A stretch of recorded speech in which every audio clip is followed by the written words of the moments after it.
Good evening everyone. तो जैसा कि आप सभी को पता है, हम यहाँ पे ले रहे हैं ऑनलाइन क्लासेस। किस क्लास के लिए? तो वो है 10th क्लास के लिए। किस सब्जेक्ट की? तो वो है मैथ की, जिसमें हमने आपके 8 चैप्टर को पढ़ना स्टार्ट कर दिया था और अवंती की तरफ से 8 चैप्टर खत्म हो गया है। और अब हमने जो है वो इसका रिविजन शुरू कर दिया है। किसके लिए? आपके सेट एग्जाम के लिए। लगभग लगभग 9 क्वेश्चन हमने कर लिए थे, तो आज इसका हम 10वां क्वेश्चन करने वाले हैं। ठीक है, 10th क्वेश्चन इसका हम करेंगे, जो कि थोड़ा सा अलग सा है और ये भी मुझे इंपॉर्टेंट लग रहा है। ऐसा क्वेश्चन भी आपको एग्जाम में आ सकता है। ठीक है, तो आपको बोला है कि एक त्रिभुज पी क्यू आर नाम का है, जिसमें जो समकोण है वो क्यू पर है, और आपको डायरेक्ट वैल्यू नहीं बताई है। आपको बोला कि पी आर में जब क्यू आर को जोड़ोगे तब वो 25 आएगा। ठीक है, और पी क्यू आपको दे रखा था 5 सेंटीमीटर, और आपको बोला है कि sine P cos P tangent P का मान ज्ञात करो। तो हम समझ गए, अगर हमें त्रिभुज का नाम दे रखा है तो भाई सबसे पहले बिना सोचे समझे त्रिभुज बना लो। ठीक है, तो त्रिभुज बना देते हैं। यहाँ पर नाम इसका दे रखा है पी क्यू आर, और हमें बोला है कि समकोण किस पर है? क्यू पर है। ठीक है, तो ये नाम हो गया पी क्यू आर। फिर आपको वैल्यू किसकी दी है? आपको पी क्यू का मान दिया है 5 सेंटीमीटर। ठीक है, पी क्यू का आपको मान दिया है 5 सेंटीमीटर, और क्यू आर और पी आर का आपको कोई मान नहीं दिया, बल्कि पी आर और क्यू आर के लिए कह दिया कि पी आर में जब आप जोड़ेंगे क्यू आर को तो वो कितने के बराबर आएगा? वो बराबर आएगा 25 के। ठीक है, अब हमने जो है वो इतनी सी हमारे पास मतलब चीजें हमें दे रखी थी, हमने इन्हीं की मदद से अपना क्वेश्चन सॉल्व करना है। तो हम क्या करेंगे? सबसे पहले इन दोनों में से किसी एक को x मान लो। आपकी मर्जी है, आपने पी आर को x मानना पी आर को x मानो, क्यू आर को x मानना क्यू आर को मानो। तो हम यहाँ पे क्यू आर को x मान लेते हैं। तो मैंने लिख दिया कि क्यू आर अगर x है, ठीक है, क्यू आर को मैंने मान लिया x। यहाँ पे आप लिख देना कि हमने माना कि क्यू आर किसके बराबर है? x के बराबर है। तो पी आर की वैल्यू क्या होगी अगर मैं इसको उठा के उधर भेज दूं? बताओ, पी आर को अगर अकेला छोड़ूं तो क्या होगा? 25 माइनस क्यू आर। ठीक है, 25 माइनस क्यू आर, क्योंकि यहाँ पे क्यू आर जमा का है, वहां जाएगा तो माइनस का हो जाएगा। और क्यू आर को हमने क्या माना है? एक्स माना है। तो पी आर की वैल्यू क्या हो गई? 25 माइनस एक्स। ठीक है, तो ये हमारे पास एक चीज आ गई, नंबर 1 ये, और नंबर 2 ये। तो अब हमने क्या करना है? इन तीनों की मदद से, एक तो आपको पी क्यू का मान दे रखा है, क्यू आर को आपने एक्स मान लिया, और उसके बाद जब आपने पी आर निकाला तो 25 माइनस एक्स आ गया। अब आपने क्या करना है? इनकी वैल्यू निकालनी है। किसका इस्तेमाल करके?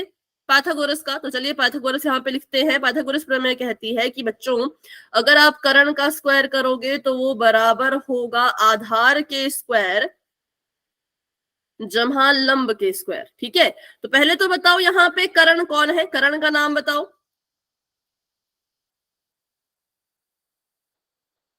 कर्ण कौन है? इस 25 सेंटीमीटर में 25 सेंटीमीटर नहीं, कर्ण का नाम बताओ, नाम। इस त्रिभुज कर्ण, सबसे लंबी भुजा पी आर। ठीक है, तो हम इसको लिख देंगे पी आर की घात 2। आधार कितना है इस क्वेश्चन में? Q R. तो हम लिख देंगे क्यू आर की घात 2। और लंब कितना है? ये क्वेश्चन आ सकता है भाई, ये क्वेश्चन इंपॉर्टेंट है। 5 में पी क्यू। हाँ, अभी आप वैल्यू बोल रहे हो ना, पर वैल्यू नहीं बोलनी है अभी, सिर्फ आपको नाम बोलना था। ठीक है, अब हमने यहाँ पे वैल्यूज इनकी निकाली है। देखो, पी क्यू का मान तो हमें दे रखा है 5 के बराबर, तो इसको तो मैंने सबसे पहले भर दिया 5 की घात 2। ठीक है, क्यू आर को हमने अपनी मर्जी से एक्स माना था। ध्यान रखो, क्यू आर को हमने क्या माना था? अपनी मर्जी से एक्स माना था।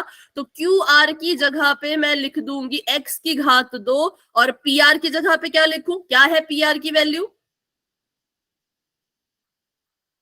25 माइनस एक्स।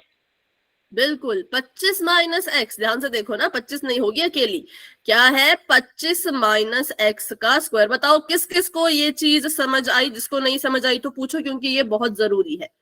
जरूर नहीं ये क्वेश्चन आए, कोई भी क्वेश्चन आ सकता है इस तरह का। बताओ, किसी को फिर से समझना है? Yes ma'am. ठीक है, तो एक बार मैं फिर से क्वेश्चन पढ़ लेती हूँ ताकि आपको क्लियर हो जाए। देखो, क्वेश्चन में आपको बोला है एक त्रिभुज है PQR नाम का, ठीक है। उसमें ये कह रहे हैं कि समकोण बन रहा है Q के ऊपर। फिर ये कह रहे हैं आपको जो वैल्यू दी है वो कैसे दी है, वो यहाँ पे बहुत देखने वाली चीज है। आपको ना तो PR की वैल्यू दी है ना तो QR की। आपको बोला कि बच्चों जब PR में QR को जोड़ोगे तो 25 आएगा। ये आपको दिया था कि जब PR में QR को जोड़ोगे तो 25 आएगा। तो साफ साफ ना तो PR की वैल्यू बता रहे, साफ साफ ना तो QR की वैल्यू बता रहे, बस इतना बता रहे हैं कि दोनों को जोड़ोगे तो 25 आएगा। ठीक है, मैं फिर से रिपीट करती हूँ, जरूरी नहीं यही क्वेश्चन है, इसकी तरह का कोई और क्वेश्चन आ सकता है। त्रिभुज का नाम ABC हो, आपको बोला हो कि AC में जब आप जोड़ोगे BC को तो वो 10 के बराबर आएगा। कुछ भी क्वेश्चन हो सकता है ना, तो आप ऐसा सोच के चलो कि इस तरह का क्वेश्चन अगर है तो क्या करना है। सबसे पहले तो जो चीजें आपको जमहा में दे रखी हैं, जैसे कि PR और QR आपको जमहा में दे रखा था, इसमें से किसी एक को x मान लो। ठीक है, जो कि मैंने मान लिया। किसको x माना हमने?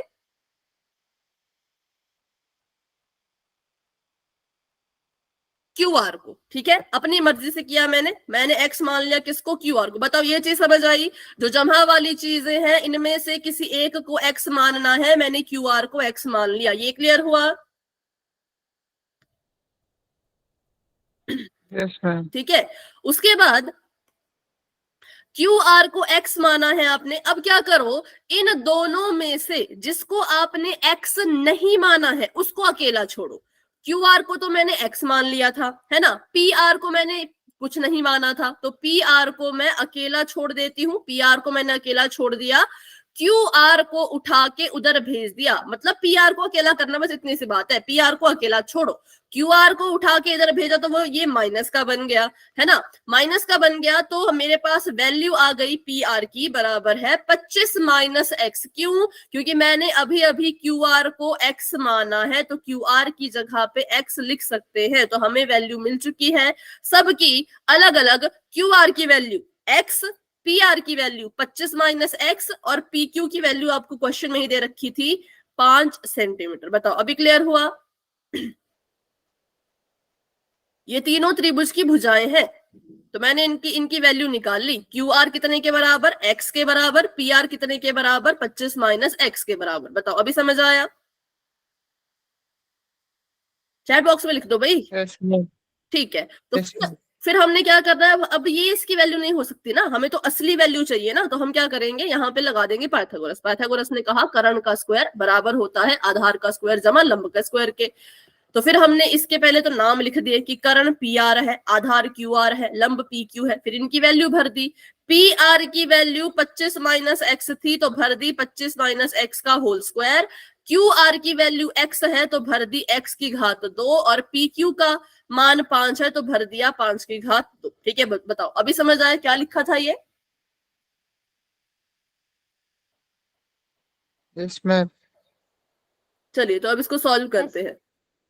अगर मैं आपको बोलूं कि आप 25 माइनस x का स्क्वायर करके बताओ तो आपका उत्तर क्या होगा?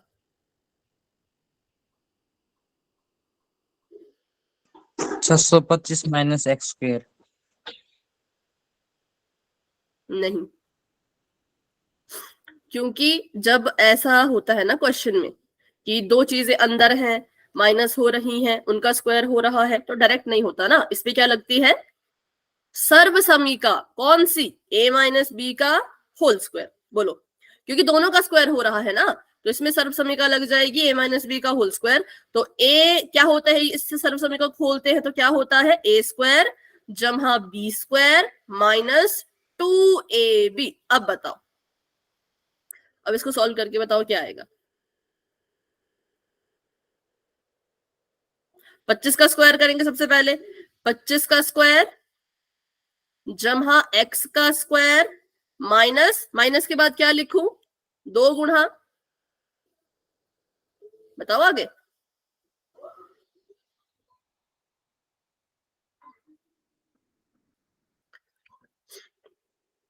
देखो ना ए बी की वैल्यू। आप ऐसे क्यों कर रहे हो भाई? इसका आंसर तो बहुत आसान है।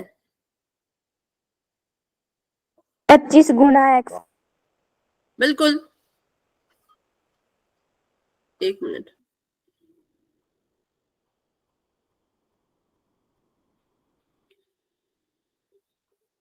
ठीक है, तो ये आ जाएगा 2 गुना 25 गुना में x। ठीक है, सभी को समझ आया ये कि अभी भी इसमें भी डाउट है तो पूछो फटाफट से। सर समीका लगाई a माइनस बी का होल स्क्वायर। a यहाँ पर 25 है, b यहाँ पे x है, ये हो गया a का स्क्वायर, ये हो गया b का स्क्वायर। 2 होता है सर्व समीका में, गुणा में a मतलब 25, गुणा में b मतलब x। बताओ क्लियर है सभी को सर्व समीका कैसे लगी? No ma'am. नहीं समझ आया? No ma'am. ठीक है, देखो सबसे पहले इसमें हमने देखा कि 2 संख्याएं थी, ठीक है, 25 और x, वो क्या कर रही थी, आपस में माइनस कर रही थी और उनका हो रहा था वर्ग दोनों का। ठीक है, तो इसके लिए ये वाली सर्व समीका लगती है a माइनस बी का होल स्क्वायर की अगर किसी ब्रैकेट के अंदर 2 संख्याएं माइनस हो रही हैं और उनका वर्ग हो रहा है, तो यहाँ पे सर्व समीका लगती है a square minus B square, sorry a square जमा बी स्क्वायर माइनस 2ab। बताओ ये सर्व समीका याद है? Yes ma'am. ये है, यस मैम। ठीक है, इसको कहते हैं सर्व समीका। तो बस ये हमने इधर लगानी है। यहाँ पर a की जगह पे कौन है, 25 है, b की जगह पे कौन है, x है। ये समझ आया? a b की जगह पे, a की जगह पे 25, b की जगह पे x। तो हमने इसको खोल के लिखना है सर्व समीका के रूप में। तो हम क्या करेंगे, पहले लिखेंगे a का स्क्वायर। a की जगह पे 25 है तो हम लिखेंगे 25 का स्क्वायर। ठीक है, जमा का निशान, b स्क्वायर करना है। b की जगह पे x है तो हम लिखेंगे x का स्क्वायर। ठीक है, ये मैंने लिख दिया, a square plus B square मैंने ये लिख दिया। उसके बाद और भी तो है अभी, माइनस ऐसे का ऐसा, 2 सर्व समीका में ही है। ठीक है, माइनस का निशान, 2 गुणा में a की जगह पे 25 था तो गुणा में 25, b की जगह पे x था तो गुणा में x। बताओ अभी क्लियर हुआ? Yes ma'am. ठीक है, उसके बाद ये देखो, अब यहाँ पे ये अलग अलग है ना, यहाँ पे ये दोनों चीजें अलग अलग है और इनका अलग अलग स्क्वायर हो रहा है, तो इधर कोई सर्व समीका नहीं लगेगी। x का वर्ग करो, x का वर्ग करेंगे x स्क्वायर ही आएगा। 5 का वर्ग करो, कितना आएगा, 25। ठीक है, 5 5 25 तो हो गया। अब हमने इसको हल करना है। 25 का वर्ग करेंगे तो आ जाएगा 625। x का वर्ग करेंगे तो x स्क्वायर ही रहता है, इसको गुणा कर दो तो 25 दूनी 50, x रह जाएगा ऐसे का ऐसा, बराबर में x स्क्वायर जमा 25। ठीक है, अब हमने यहां से x का मान निकालने की कोशिश करनी है। क्या करो, सबको एक तरफ ले आओ, जैसे कि इन दोनों को उठा के इनके पास भेज दो, सब कुछ एक तरफ ले आओ, फिर जो चीजें आपस में हल होती है हल कर दो। तो 625 ऐसे का ऐसा रहेगा, जमा का x स्क्वायर ऐसे का ऐसा रहेगा, माइनस का 50 x ऐसे का ऐसा रहेगा। इन दोनों को उठा के अगर मैं बराबर के इस पार भेजूं तो इनमें क्या बदलाव आएंगे, बताइए?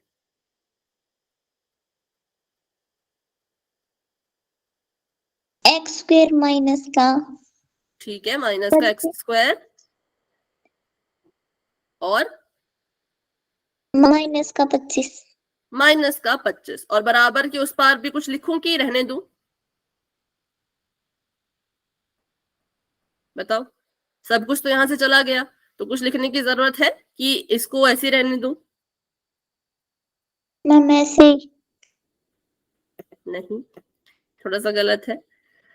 बराबर बराबर के उस जी। पार 0, बिल्कुल। देखो यहां से सब कुछ चला गया ना, तो इसकी जगह पे भी कुछ लिखना है। क्या लिखना है, जब मैथ में जब हम कहते हैं कुछ नहीं बचा तो हम कहते हैं 0। ठीक है, तो हमने यहाँ पे लिख दिया 0।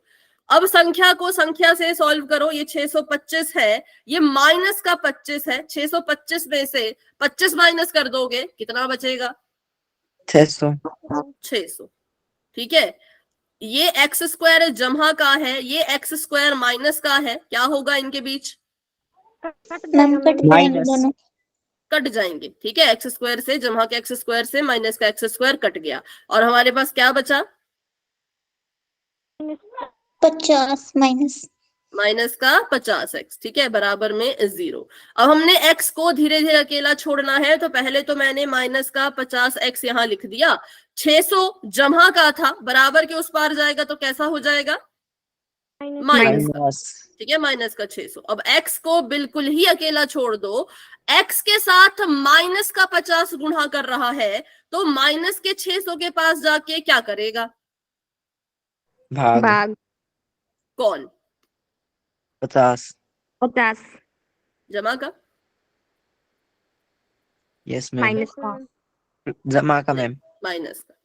माइनस का क्योंकि देखो जब माइनस का 50 गुणा, देखो माइनस का 50 एक संख्या है, क्या कर रहा है, गुणा कर रहा है। जब हम इसको बराबर के उस पार भेजते हैं तो हम इसकी जो चीज ये करता है ना उसका उल्टा करते हैं। जैसे कि यहाँ पे अगर गुणा कर रहा है तो वहां जाके भाग करेगा, यहाँ पे अगर भाग कर रहा होता तो वहां जाके गुणा करता। तो हम इसका साइन अभी नहीं बदल सकते, साइन तब बदलते अगर ये x के साथ माइनस कर रहा होता, लेकिन ये x के साथ गुणा कर रहा है कौन, माइनस का 50। तो अगर माइनस का 50 गुणा कर सकता है तो भाग भी माइनस का 50 ही करेगा, ठीक है। साइन नहीं बदला जाता, इसमें बदला जाता है इसकी ऑपरेशन, संक्रिया, कि यहाँ पे भाग कर रहा है तो वहां गुणा करेगा, यहाँ पे गुणा कर रहा है तो वहां पे भाग करेगा। तो हमने इसकी गुणा बदली, इससे भाग करवाया, किससे, माइनस के 50 से। तो ये ध्यान में रखना है, ठीक है, गुणा भाग में कंफ्यूज मत होना। अगर माइनस का 50 गुणा कर रहा है तो भाग भी माइनस का ही 50 जाके करेगा। चलिए अब इसको सॉल्व करते हैं। तो माइनस से माइनस कट गया, 0 से 0 कट गया, 5 के पहाड़े में 6 आता है क्या, 60 आता है क्या, बताओ, काट के देखो यस इसको। मैम।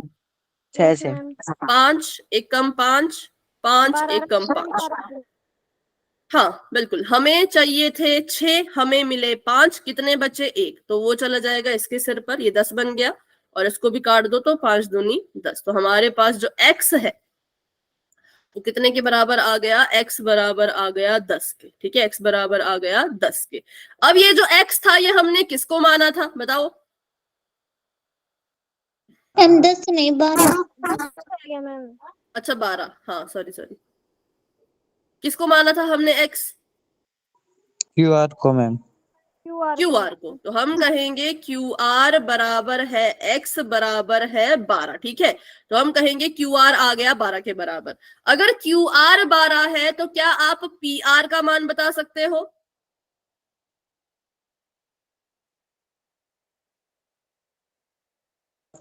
25 माइनस 12। बिल्कुल, 25 माइनस 12 कितना आ जाएगा, 13। 13, ठीक है। तो अब हमने सारी वैल्यू निकाल ली है, हमने PR का मान भी निकाल दिया, PR आ गया 13 के बराबर, हमने QR का मान भी निकाल दिया, QR आ गया 12 के बराबर, PQ हमें ऑलरेडी दे रखा था 5 के बराबर। तो बस ऐसे आपने उन सारे सवालों को हल करना है। जब भी आपको ऐसे जमा वाले सवाल मिलेंगे, जो कि मुझे लगता है आ सकता है क्योंकि ये इंपॉर्टेंट क्वेश्चन है, ये क्वेश्चन थोड़ा सा अलग है, आपको कंफ्यूज कर सकता है, इसलिए ये क्वेश्चन पेपर में शायद आए, है ना। बेसिक का तो पता नहीं, बट स्टैंडर्ड में तो आ सकता है, बेसिक में भी आ सकता है क्योंकि उतना टफ क्वेश्चन नहीं है। और बस इसमें इतना ही था। अब आपको बोला है क्या क्या निकालो, sine P, cos P, tangent P. तो हमने निकालना है साइन पी, कॉस पी और टेंजेंट पी। तो पी की नजर से देखो और बताओ कौन है लंब, कौन है कर्ण, कोण पी के लिए, कोण पी है आपका इधर, ठीक है। ओके सुरेंद्र, कोण पी इधर है, कोण पी के लिए बताओ लंब और कर्ण कौन है, 12/13। 12/13 मैम। बिल्कुल 12/13। और कॉस का हो गया आपका आधार बटा कर्ण, आधार कौन है पी के लिए, कर्ण कौन है, 5/13 मैम। 5/13। और टेंजेंट पी निकालने के लिए इसको देखने की जरूरत ही नहीं, साइन बटा कॉस करो, सीधा कर दो 12/13, 5/13 कितना आ जाएगा,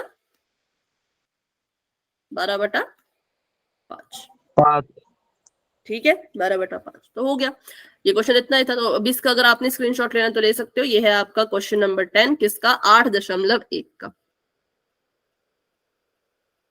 क्लियर है सभी को। अगर आपने इसका स्क्रीनशॉट ले लिया है या कॉपी पे साथ साथ उतार लिया था तो वेरी गुड, तो आप वाई टाइप कर सकते हो चैट बॉक्स में। फिर करते हैं इसका अगला क्वेश्चन, ये भी काफी जरूरी क्वेश्चन है।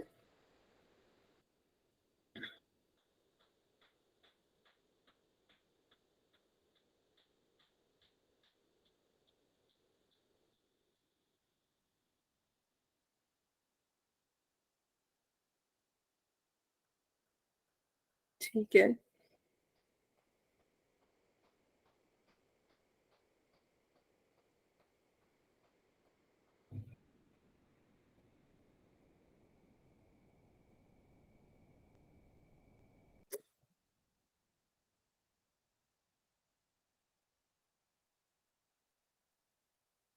चलो तो अब इसको करते हैं इरेज और बढ़ते।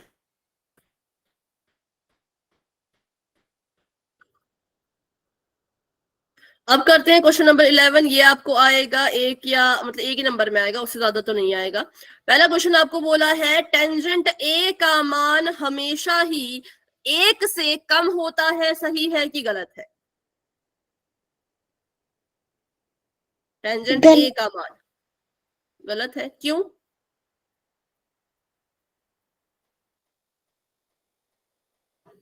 कौन सी वैल्यू ऐसी है जो 1 से कम नहीं है?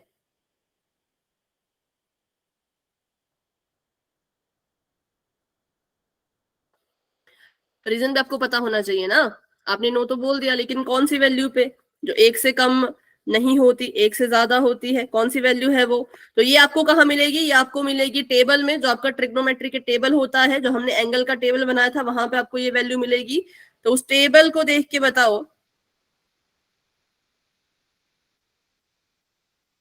कि किसके लिए आपका जो टेंजेंट है वो 1 से कम, 1 से ज्यादा है, कुछ भी ऐसा हम कह सकते हैं।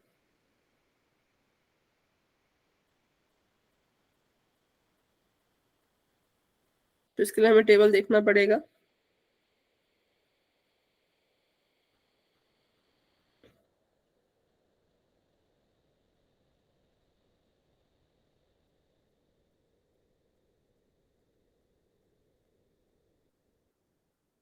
वर्गमूल 3, ठीक है।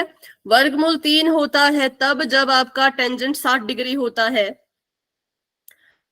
टेंजेंट 60 डिग्री जो वैल्यू है वो वर्गमूल 3 है, और ये 1 से बड़ी है। क्यों? क्योंकि जब आप 3 का वर्गमूल करते हो तो ये कुछ ऐसा आता है, 1.7 ऐसा कुछ आता है, ठीक है। जब आप इस 3 का वर्गमूल करोगे तो कुछ 1.7 ऐसी कुछ वैल्यू आएगी। मैं आपको इसकी एग्जैक्ट वैल्यू अगर बताऊं तो इसके लिए इसको कैलकुलेट करना पड़ेगा। अगर हम निकालें वर्गमूल 3 तो ये होती है 1.730 एंड सो ऑन, मतलब आगे भी आती जाएगी वैल्यू इसकी। तो मुझे बताओ 1 बड़ा हुआ या 1.7 बड़ा हुआ?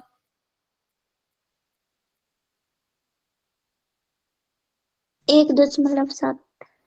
ठीक है, तो यहां से हमने प्रूव कर दिया कि टेंजेंट 60 डिग्री जो होता है वो 1 से बड़ा होता है। इसी टेबल में हमें ये चीज मिल गई, तो हम कहेंगे कि ये चीज गलत है, ये चीज रॉन्ग है। क्यों? क्योंकि हमने प्रूव कर दिया, हमने इनको एक उदाहरण के मदद से जो है ये चीज समझा दी।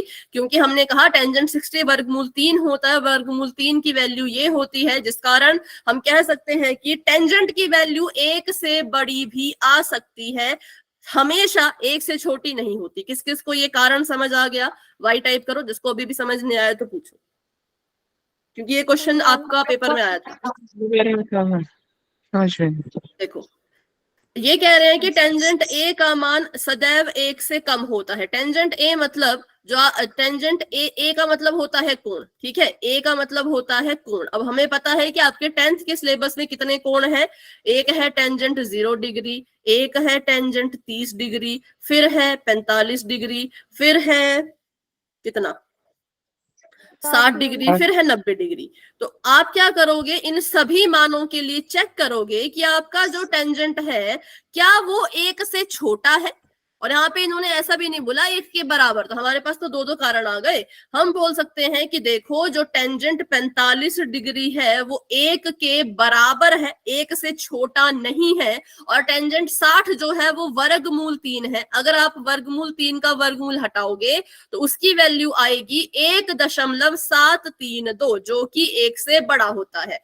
तो हमने दो चीजें प्रूव कर दी कि भाई टेंजेंट 45 डिग्री पर 1 के बराबर आया और टेंजेंट 60 डिग्री पर 1 से बड़ा आया। इसलिए ये जो बात आप लिख रहे हो कि टेंजेंट का मान हमेशा 1 से छोटा होता है, ये गलत है। बताओ, अभी क्लियर हुआ? मैम,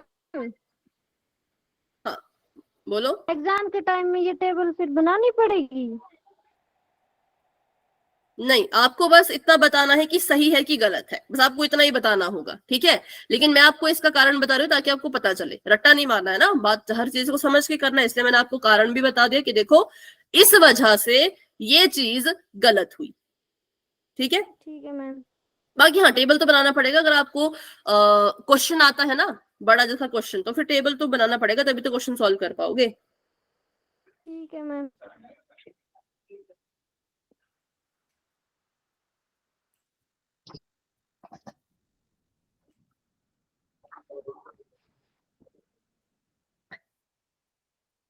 ठीक है, तो अब अगला देखते हैं इसका क्वेश्चन।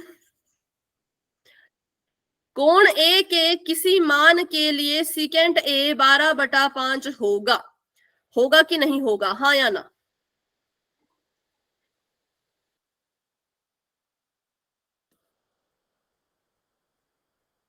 बताओ।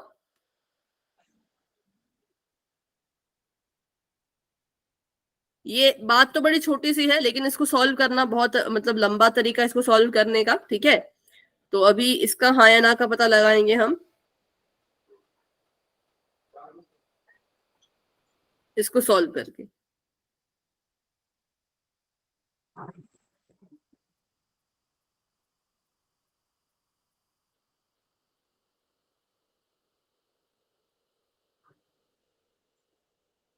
ठीक है, तो यहाँ पर हम करते हैं इसको सॉल्व। सबसे पहले ये पूछ रहे हैं कि अच्छा इसको बाद में करेंगे क्योंकि थोड़ा लंबा है, तब तक के लिए बाकी कर लेते हैं क्योंकि बाकियों के जवाब आप दे पाओगे। क्वेश्चन इसका थर्ड पार्ट बताओ। कॉस ए कोण ए के कॉसिकेंट के लिए प्रयुक्त एक संक्षिप्त रूप है। मतलब ये कह रहे हैं कि अगर आपको कॉसिकेंट लिखना है तो आप उसको कॉस लिखोगे। क्या ये सही कह रहे हैं? बताओ।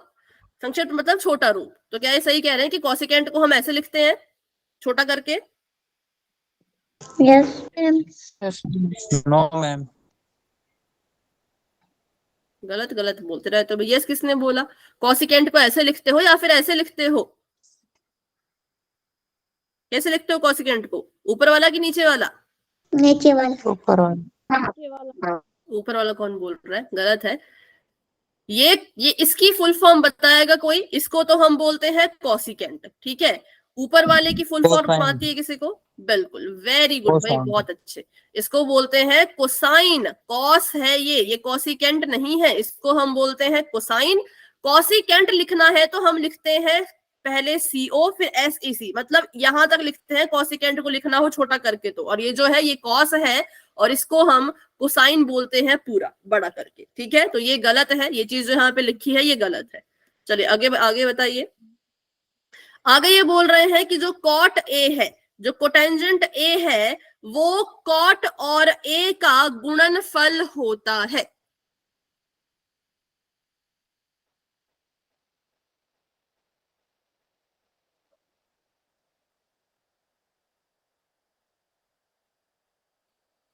बताओ। ये कह रहे हैं कि जब आपने क्या किया, कॉट को और ए को गुणा किया, तब जाकर के कॉट ए बना। जब आप लिखते हो कि कॉट की बच्चों कॉट ए निकालो, तो क्या इसका मतलब ये होता है कि इनको गुणा करके ये बना है, या इसका मतलब क्या होता है?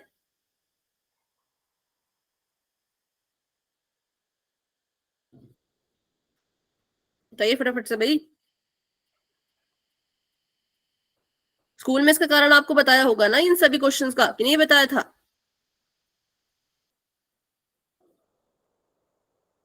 भूल जाते हो बड़ी जल्दी। मुझे बताओ इसका मतलब क्या होता है जब हम लिखते हैं कॉट ए निकालो, जब हम लिखते हैं साइन सी निकालो, जब हम लिखते हैं टेंजेंट ए निकालो टेंजेंट बी निकालो, तो इसका मतलब क्या होता है?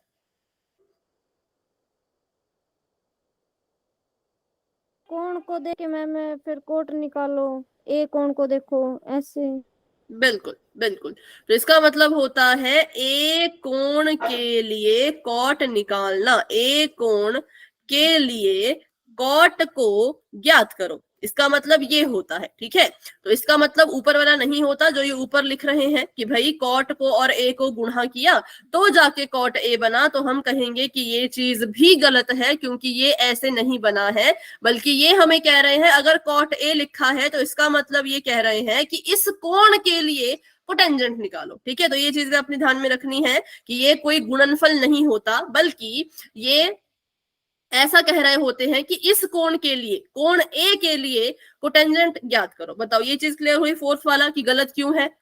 ये इनकी गुणा नहीं होती, इसका मतलब जो है वो मैंने यहाँ पे आपको लिख दिया है, तो आपने ये मतलब याद रखना है। बताओ क्लियर हुआ? Yes ma'am. मंडे को आपको स्कूल में छुट्टी होगी, लेकिन यहाँ पे छुट्टी नहीं है, अभी मंडे को क्लास होगी, ठीक है।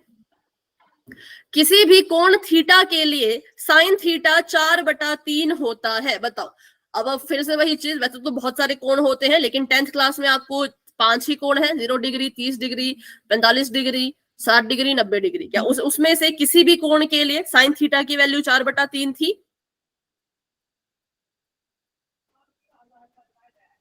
हाँ या ना? No ma'am. नहीं थी, तो ये भी क्या हो जाएगा, गलत हो जाएगा। ठीक है,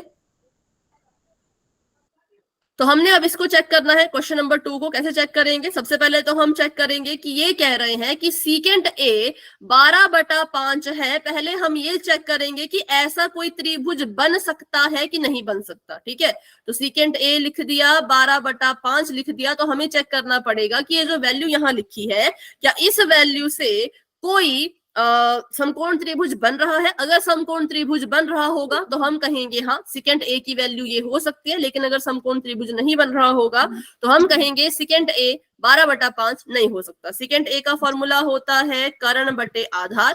तो हमने यहां से पहले तो लंब का मान निकालना है, तो निकाल लेते हैं लंब का मान। ये हो गया कर्ण का स्क्वायर, ये हो गया लंब का स्क्वायर, जमा में आधार का स्क्वायर। कर्ण हमें दे रखा है 12 के बराबर, तो 12 का स्क्वायर।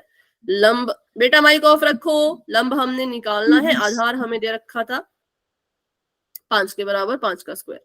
12 का स्क्वायर करेंगे 144, और 5 का स्क्वायर करेंगे तो 25 आएगा। 25 को इधर भेजूंगी। माइक ऑफ रखो नीतू। माइनस का 25 है। हाँ, माइनस का 25। ठीक है, तो माइनस का 25 आ गया बराबर में लंब का स्क्वायर। अब इसको माइनस करो, कितना आएगा?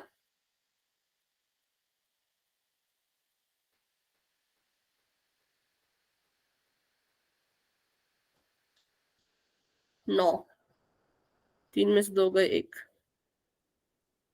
कुछ अजीब सा यार। 119, देखो जरा इसको माइनस करके। Yes ma'am. ठीक है, तो ये आ गया 119 बराबर में लंब का स्क्वायर। लंब को अकेला छोड़ेंगे तो ये आ जाएगा वर्गमूल के अंदर 119, और इसका अगर हम वर्गमूल करना चाहें तो करना ही पड़ेगा इसका वर्गमूल, जब भी आप क्वेश्चन कोई मिलेगा। वैसे तो इस क्वेश्चन में आपको शायद याद ही रखना पड़े, क्योंकि इधर इसका वर्गमूल करेंगे तो बहुत लंबा चला जाएगा। डायरेक्ट इसका वर्गमूल करूं तो 10.9 ऐसा कुछ आएगा। ठीक है, 10.9 कुछ इस तरह का आएगा। तो यहाँ पर हमने देखा जब, तो एक त्रिभुज बना देते हैं फटाफट से। अब समकोण त्रिभुज कब बनता है? समकोण त्रिभुज तब बनता है जब उसकी किन्हीं दो भुजाओं को जोड़ोगे और वो तीसरी भुजा से बड़ी निकलेगी। ठीक है, तो यहां पर लंब आया 10.9, कर्ण था 12, आधार था 5। तो अगर आप इन दोनों को जोड़ो तो 15 से ऊपर जाएगा, इससे बड़ा जाएगा, तो ठीक है। अगर आप इन दोनों को जोड़ो तो 5 से बड़ा जाएगा, मतलब ठीक है। अगर आप 12 और 5 को जोड़ो तो इससे बड़ा चला जाएगा, ठीक है। तो मतलब ये जो त्रिभुज है ये समकोण त्रिभुज बन सकता है, इसलिए हम कहेंगे बिल्कुल जो आपका सीकेंट ए है 12/5 किसी ना किसी वैल्यू के लिए होगा, तो ये इसमें सही होगा। देखो इसमें बाकी सभी गलत थे, सिर्फ आपका जो दूसरा पार्ट है वही सही था। ठीक है, इसमें वैसे कुछ करने की जरूरत नहीं है, आपने बस अपनी ये चीजें पकड़ के जो भी मिसिंग वैल्यू उसकी वैल्यू निकालनी है, फिर आपने लिख देना त्रिभुज में। फिर देखना कि किन्हीं दो भुजाओं को जोड़ने पर क्या तीसरी भुजा से बड़ा आ रहा है। अगर बड़ा आया तो ठीक, लेकिन अगर बड़ा नहीं आया तो फिर आप कहेंगे कि समकोण त्रिभुज नहीं बन रहा, और अगर समकोण त्रिभुज नहीं बन सकता तो फिर हम इसको भी गलत कह देते। ठीक है, तो चलिए अभी ये था हमारा 8.1 की क्वेश्चन, आगे बढ़ते हैं। तो अब 8.1 हमारी लगभग खत्म हो चुकी है। जो जो इसमें मुझे लगते थे कि जरूरी सवाल है वो सभी हमने कर लिए हैं। अब हम बढ़ते हैं आगे, लेकिन उससे पहले इसका स्क्रीनशॉट ले लो किसी को अगर लेना है तो। और इसके सभी कारण समझ आए ना? अगर मैं फिर से पूछूं तो बताओ पहले का कारण क्या है, पहले वाला गलत क्यों है? फटाफट से बताओ कारण, पहले वाला गलत क्यों है?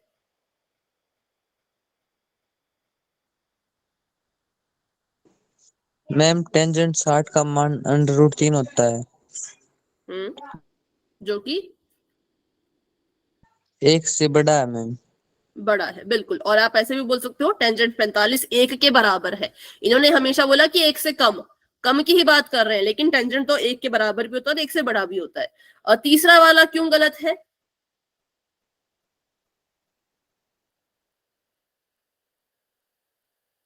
कॉस ए कोसिकेंट के लिए संक्षिप्त रूप है, ये वाला क्यों गलत हुआ?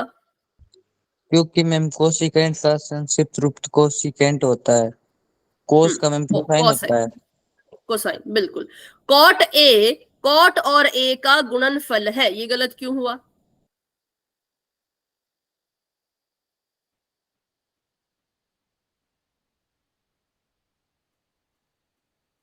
फटाफट से बताओ, अभी अभी आपको मैंने सारे कारण बताए हैं, ध्यान से सुनो भाई, सेट एग्जाम के लिए जरूरी है ये सारी चीजें। कोट ए में मैम आधार बटे लंब ए कोण से देखना पड़ेगा मैम।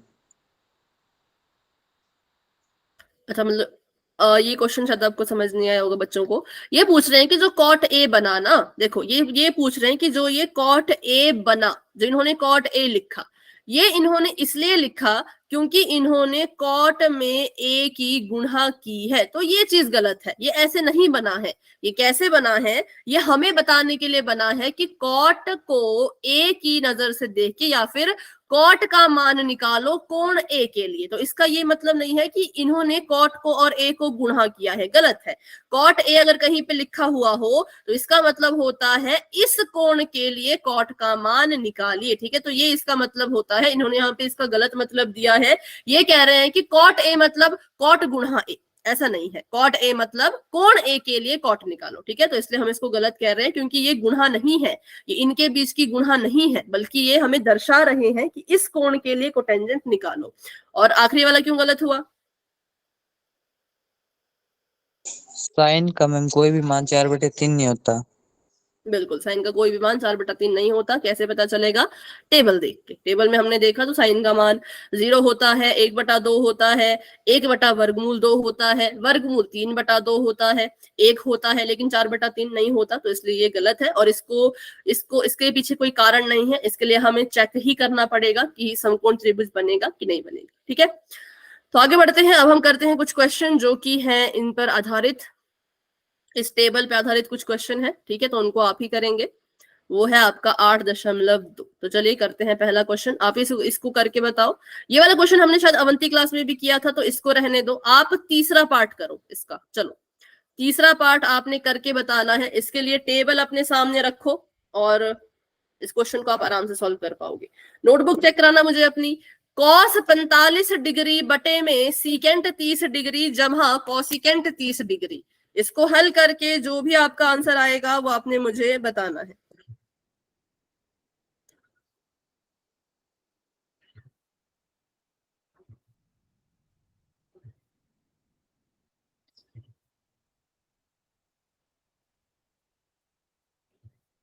कॉस 45 से ध्यान रखना, ठीक है।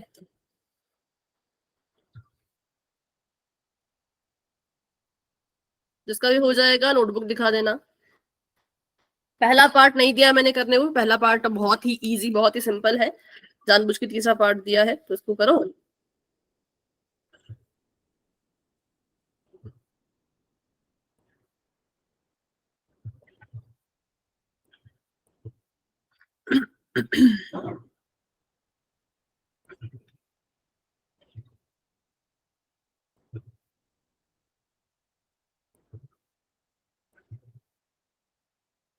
इसके लिए आपको वैल्यू जो है वो अपना टेबल जो है वो साथ में रखना पड़ेगा। चाहे तो आप अपनी बुक निकाल लो, बुक के पीछे टेबल है वहां से देख लो, ठीक है। या फिर फटाफट से टेबल बना लो, कुछ भी करो, मतलब पर इसको सॉल्व करो।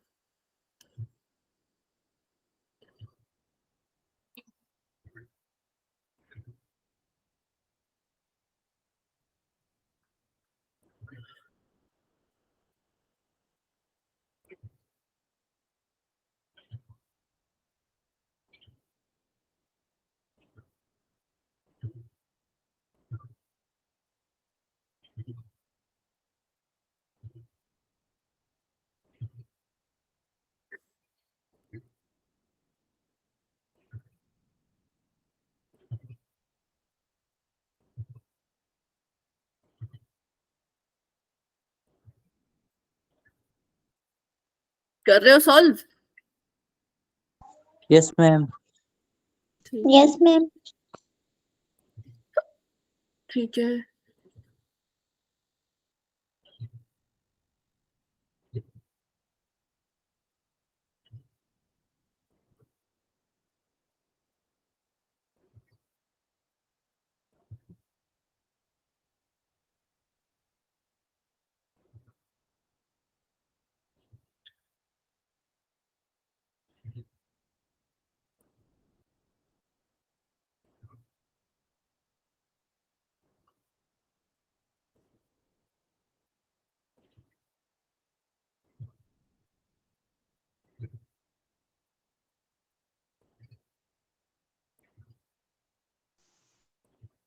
ठीक है, क्वेश्चन थोड़ा सा लंबा है तो शायद आप बीच में कहीं फंस ना जाओ। कहाँ तक किया? हो पा रहा है सॉल्व या फंस गए हो?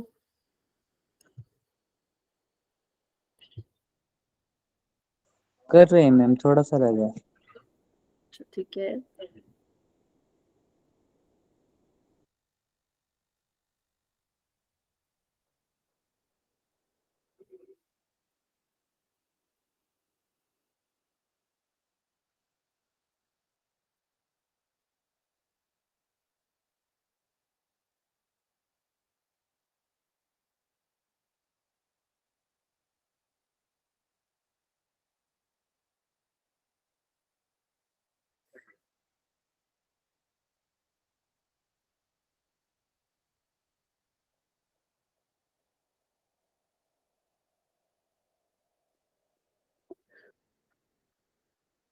मैम √6 में से 2 घट सकता है √2?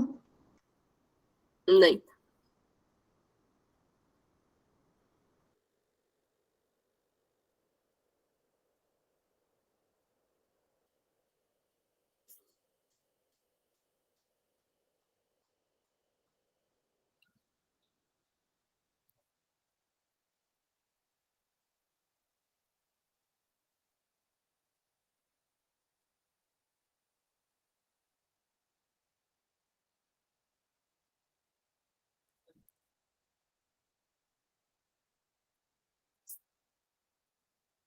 ठीक है, 15 तक वेट करती हूँ, उसके बाद मैं सॉल्व करूंगी उसको। ठीक है, 2 मिनट का समय आप सभी के पास है जो भी सॉल्व कर रहे हैं।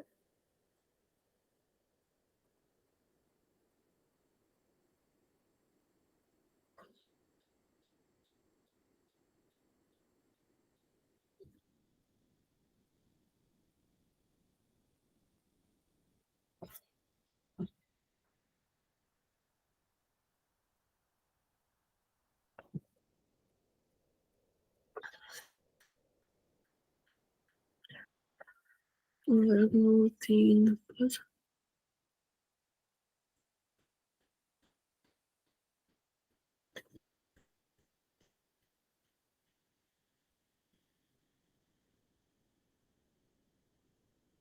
इधर करो, इधर इस तरफ।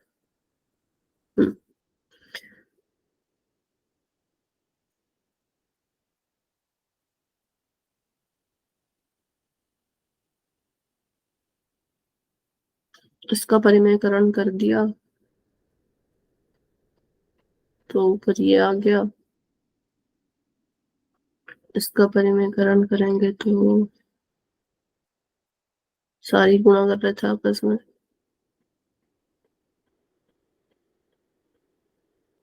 ठीक है, करेक्ट है। मोनिका आपका क्लियर नहीं दिख रहा।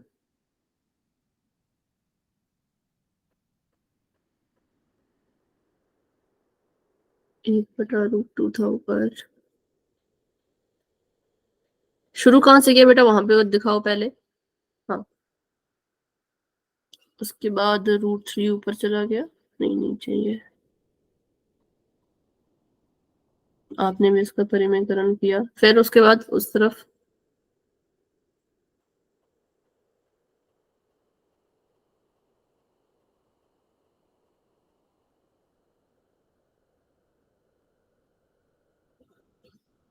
ठीक है,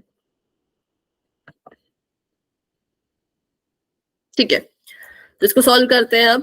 तो यहाँ पे आपको बोला था cos 45 degree, second 30 degree, cosecant 30 degree. तो सबसे पहले इस क्वेश्चन को यहाँ लिख लेती हूँ मैं। cos का बोला था 45 डिग्री, सेकेंड का 30,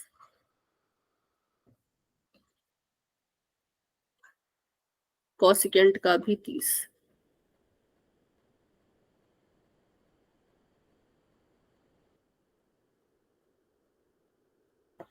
cos 45 डिग्री कितने के बराबर होता है? तो cos 45 होता है 1/√2 के बराबर। सेकेंड 30 डिग्री कितने के बराबर होता है बताओ? सेकेंड का 30 डिग्री, cos का उल्टा होता है सेकेंड। 2/√3। 2/√3। उसके बाद cosecant का 30 डिग्री, 2 के 2 3 2 के बराबर। अच्छा 2, ठीक है। तो ये हमने इनकी वैल्यू भर दी। अब हमने इनको सॉल्व करना था। सॉल्व करने के लिए वही चीज, इसको तो अभी हम हल कर नहीं सकते, तो इसको ऐसे का ऐसा रहने देते हैं। नीचे वाले में हरों को बराबर करो। हर बराबर करने के लिए क्या करना पड़ेगा, ये जो यहाँ पर 2 है इसके बटे में पहले तो 1 लगाना पड़ेगा। इसके हर में वर्गमूल 3 है तो इसके हर में भी वर्गमूल 3 लाओ। कैसे लाएंगे, इसकी भी गुणा कर देंगे हम वर्गमूल 3 से। अब नीचे गुणा की है तो ऊपर भी करना पड़ेगा, ये चीज ध्यान में रखनी कि अगर नीचे गुणा कर रहे हो तो ऊपर भी गुणा करना ही पड़ता है। ठीक है, उसके बाद इसको आगे सॉल्व करते हैं।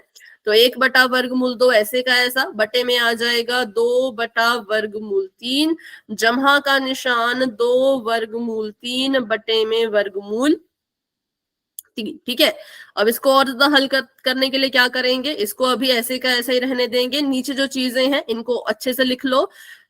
हर बराबर हो गए तो हर को सिर्फ एक बार लिखेंगे और अंश को ऐसे जो है वो आपस में जोड़ के लिख देंगे। किस किस को यहां तक समझ आया? मैंने कुछ नहीं किया, बस हर बराबर किए और इसको लिखा। यहां तक क्लियर है सभी को? ऊपर वाले को नहीं छेड़ा, ऊपर वाले को ऐसे का ऐसा रहने दिया। यहां नीचे बस हरों को बराबर किया। ठीक है, तो यहां से आगे मैं इधर कर रही हूं। अब क्या करते हैं, हम इसको उल्टा कर देते हैं। चलो, ये तो हमारा 1 बटा वर्गमूल 2 ऐसे का ऐसा रह जाएगा। गुणा का निशान, इसको उल्टा कर देते हैं। जब गुणा में लिखते हैं तो इसको उल्टा करना पड़ता है, तो उल्टा करने पे क्या हुआ, वर्गमूल 3 ऊपर चला गया और नीचे आ गया 2 जमा 2 वर्गमूल 3 बराबर का निशान गुणा कर दो। ऊपर आ जाएगा वर्गमूल 3 और नीचे आ जाएगा वर्गमूल 2 गुणा का निशान 2 जमा 2 वर्गमूल 3। अब फिर यहां से क्या किया था, आपने कॉमन लिया था, तो चलो हम भी देखते हैं कॉमन लेके। तो वर्गमूल 3 ऊपर ऐसे का ऐसा रह जाएगा। ठीक है, और नीचे का जो 2 है वो ऐसे का ऐसा रह जाएगा, गुणा का निशान। यहां से 2 कॉमन ले लिया। ठीक है, यहां से अगर हम 2 कॉमन ले लेते हैं बाहर तो ये 2 गुणा करेगा किसके साथ, जो ब्रैकेट के अंदर चीज बचेगी। ब्रैकेट के अंदर चीज बच गई 1 जमा वर्गमूल का 3। ठीक है, 1 जमा वर्गमूल का 3, इसको ऐसे आप लिख सकते हो। यहां तक सभी को समझ आया? कुछ नहीं किया, इसको इससे गुणा किया, इसको इससे गुणा किया। ठीक है, तो ये वर्गमूल 3 आ गया और इन दोनों को गुणा किया नहीं, बस गुणा के रूप में लिख दिया। ठीक है, फिर ये वर्गमूल 2 था, सॉरी वर्गमूल 2 रह जाएगा ऐसे का ऐसा, और इसमें से 2 को बाहर कॉमन निकाल लिया। जब हमने 2 को बाहर कॉमन ले लिया तो हमारे पास क्या बचा अंदर, 1 जमा वर्गमूल 3 ऐसा बच गया। ठीक है, अब हम क्या कर सकते हैं, इसको सीधा कर सकते हैं। सीधा करने के लिए इसको मैं यहाँ पे लिख रही हूं, या इसको चलो आगे लिखते हैं, कंफ्यूज मत होना। इसको मैं वर्गमूल 3 ही रहने दूं और इसको वर्गमूल 2 ही रहने दूं, गुणा का निशान इसको 2 ही रहने दूं। क्या मैं अंदर वाली चीज को ऐसे लिख सकती हूँ, वर्गमूल 3 जमा 1? बताओ हाँ या ना? लिख सकते हैं ऐसा? 1 जमा वर्गमूल 3 को मैं वर्गमूल 3 जमा 1 लिख सकती हूँ, हाँ या ना? Yes ma'am.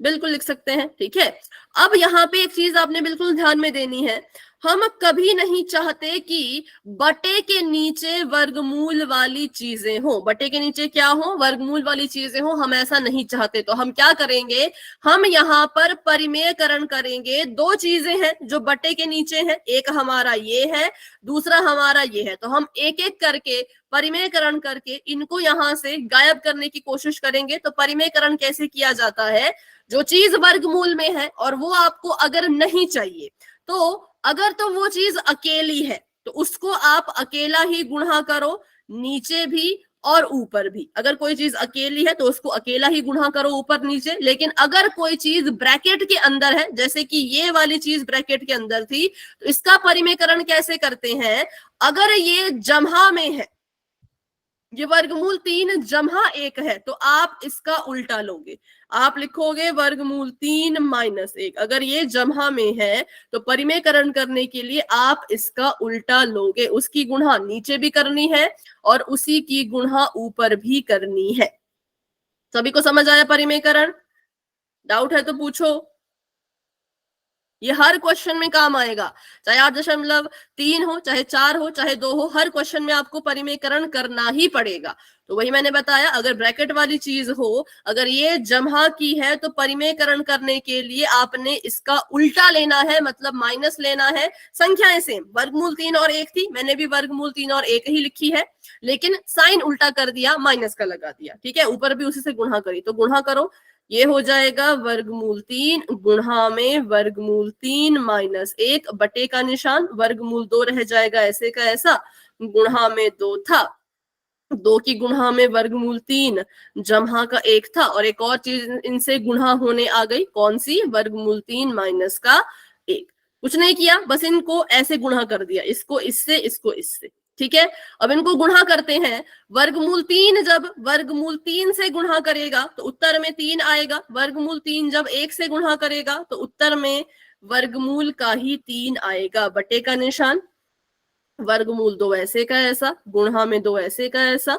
इसको कैसे सॉल्व करेंगे, तो यहाँ पे लग जाएगी सर्वसमीका, a plus B a minus B, जो सर्वसमीका होती है a plus B a minus B, वो कहती है a का स्क्वायर करो, माइनस का निशान लगाओ, b का स्क्वायर करो। तो चलिए करते हैं, a हमारे पास वर्गमूल 3 है तो वर्गमूल 3 का स्क्वायर करेंगे, और b हमारे पास 1 है तो 1 का भी स्क्वायर करेंगे, दोनों को कर दिया ब्रैकेट में हमने बंद। यहां पर आके हमने क्या किया, सर्वसमीका लगाई इन दोनों पर, a plus B a minus B वाली, ये हम जानबूझ के करते हैं, तभी तो इसका परिमेयकरण होगा। तो इसलिए अगर यहाँ पे जमा की संख्या हो तो इधर माइनस की लेनी है जानबूझ के, ताकि ये वाली सर्वसमीका लग सके और इसका वर्ग हो जाए, और वर्ग होने से इसका वर्गमूल अपने आप ही हट जाता है। तो अभी आप देखोगे तो नीचे वर्गमूल हट जाएगा, 3 माइनस वर्गमूल 3 रह जाएगा ऐसे का ऐसा, बटे में रह जाएगा वर्गमूल 2 गुणा का 2, और यहाँ पर आ जाएगा 3 माइनस 1, है ना, क्योंकि 3 का वर्गमूल 3 का वर्ग करोगे तो कट गया, 3 बचा, 1 का स्क्वायर किया तो 1 ही रहा। अब फिर से इसको ऐसे लिख लेते हैं, 3 माइनस वर्गमूल 3 बटे में वर्गमूल 2 गुणा में 2, और 3 में से 1 गया तो भी 2। तो हमारे पास एक उत्तर आ जाएगा, वो होगा कुछ ऐसा, 3 माइनस वर्गमूल 3 बटे में 4 वर्गमूल 2, लेकिन 4 मतलब इसको मैंने गुणा कर दी तो 4 वर्गमूल 2, लेकिन अभी भी बटे में, बटे के नीचे वर्गमूल आ रहा है, नहीं चाहिए, तो फिर से इसका परिमेयकरण करो। अब मैंने कहा अगर सिंगल चीज हो जो वर्गमूल की हो और बटे के नीचे आ रही हो तो हम उसी की गुणा करवाते हैं। ये ब्रैकेट में नहीं था, इसके साथ ना तो कुछ जमा हो रहा है ना तो कुछ माइनस हो रहा है, तो हम इसको क्या करेंगे, सिर्फ वर्गमूल 2 से गुणा कर देंगे, नीचे भी और ऊपर भी। ठीक है, तो इसको गुणा करते हैं तो ये आ जाएगा 3 माइनस वर्गमूल 3 गुणा में वर्गमूल 2, और बटे में आ जाएगा 4 गुणा वर्गमूल 2 गुणा में वर्गमूल 2। ठीक है, अब इसको और ज्यादा हल करेंगे, गुणा कर देंगे, इसने इससे गुणा करनी है, फिर इससे भी गुणा करनी है, तो ये आ गया 3 वर्गमूल 2 माइनस का निशान, वर्गमूल वाली संख्या से गुणा कर देती है, तो 3 अगर 2 से गुणा करेगा तो ये आ जाएगा वर्गमूल 6। ठीक है, 4 रहेगा ऐसे का ऐसा, वर्गमूल 2 जब वर्गमूल 2 से गुणा करेगा तो ये आ जाएगा वर्गमूल 2 का स्क्वायर, इससे ये कट गया, हमारे पास बच गया 2, और हमारा फाइनल आंसर आ गया 3 वर्गमूल 2 माइनस वर्गमूल 6 बटे में 4 दूनी 8। तो ये होता है फाइनल आंसर जब आपके बटे में कोई वर्गमूल ना हो। अगर हम बात करें तो हमारा आंसर जो आया था वो यहीं पर आ गया था। ठीक है, यहीं पर हमने जो है वो इसको आधा सॉल्व कर दिया था, क्योंकि अगर आप ध्यान से देखोगे तो इसके आगे हमने सिर्फ परिमेयकरण किया है और कुछ नहीं किया। पहले इसको गायब करने के लिए परिमेयकरण किया, फिर इसको गायब करने के लिए परिमेयकरण किया, सिंपल। ठीक है, तो बस हो गया, इस तरह से हमारा आंसर हमें मिल गया। बताओ, तो ये क्वेश्चन थोड़े से लंबे तो होते हैं लेकिन बहुत ही आसान होते हैं। अगर आप इनको बिल्कुल स्टेप बाय स्टेप करते जाओ तो फिर आप कभी भी इनको गलत नहीं करते। तो देखो कितना लंबा सवाल था लेकिन बहुत ही आसान था। अगर आपको परिमेयकरण आता है तो आप इस क्वेश्चन को अच्छे से कर पाओगे। ज्यादा लंबा हो गया ये तो, मतलब स्क्रीनशॉट भी कैसे लोगे इसका। ठीक है, तो इसका स्क्रीनशॉट रहने देते हैं लेना। तो अभी 4 मिनट में अगला क्वेश्चन शायद ना हो पाए, छोटा सा कोई देखें तो। हाँ, तो क्वेश्चन नंबर 2 कर लेते हैं। ठीक है, इसको भी के लिए मिटा देती हूँ मैं। क्वेश्चन नंबर 2 कर लेते हैं, वो मुझे छोटा ही लग रहा है। दो टेंजेंट स्क्वायर 45 डिग्री जमा cos square 30 degree minus sine square 60 degree. ये वाला क्वेश्चन भी काफी बार आता है क्योंकि इसमें घात की बहुत बातें चल रही हैं, तो मैं डायरेक्ट इसमें वैल्यू भर देती हूँ। दो ऐसे का ऐसा रहेगा, टेंजेंट 30 कितना होता है, सॉरी टेंजेंट 45 कितना होता है, 1 के बराबर, तो 2 गुणा 1 की घात 2 जमा का निशान कॉस स्क्वायर 30, कॉस 30 कितने के बराबर होता है बताओ, शायद वर्गमूल 3/2, वर्गमूल 3/2, और माइनस का साइन स्क्वायर 60, तो साइन स्क्वायर 60 भी होता है वर्गमूल 3/2, इसका भी कर देंगे स्क्वायर, तो ये आ गया 2 एकम 2 जमा का निशान, वर्गमूल 3 का वर्ग करेंगे तो 3 आएगा, 2 का वर्ग करेंगे 4 आएगा, यहाँ पर भी सेम 3/4। अब इसको सॉल्व करते हैं, दो ऐसे का ऐसा, इनको हल कर लेते हैं जरा, इनको क्या हल करना, ये तो कट जाएंगे ना, एक जमा में एक माइनस में है, तो इससे ये कट गया और हमारा आंसर कितना आया, 2 आ गया। ठीक है, बताओ, छोटा सा सवाल था ये, तो बिल्कुल ही आसान था, इसमें कोई भी दिक्कत वाली बात नहीं थी, तो ये सॉल्व हो गया, इसमें हमारा आंसर 2 आ गया। ये आपको 1 नंबर में आ सकता है कि आपको ये क्वेश्चन आएगा, बोला जाएगा कि इसका मान कितने के बराबर है, तो आपको सॉल्व करके निकालना होगा, इसका आंसर 2 आएगा। चलिए फिर अभी क्लास को इतना रखते हैं, आज की क्लास को लेकर के सॉरी, किसी बच्चे के मन में कोई डाउट है तो आप पूछ सकते हो, लेकिन अगर कोई डाउट नहीं है तो आप क्लास को लेफ्ट कर सकते हो। Good night and bye bye, मिलते हैं अपनी अगली क्लास में जो कि सोमवार को होगी। ठीक है।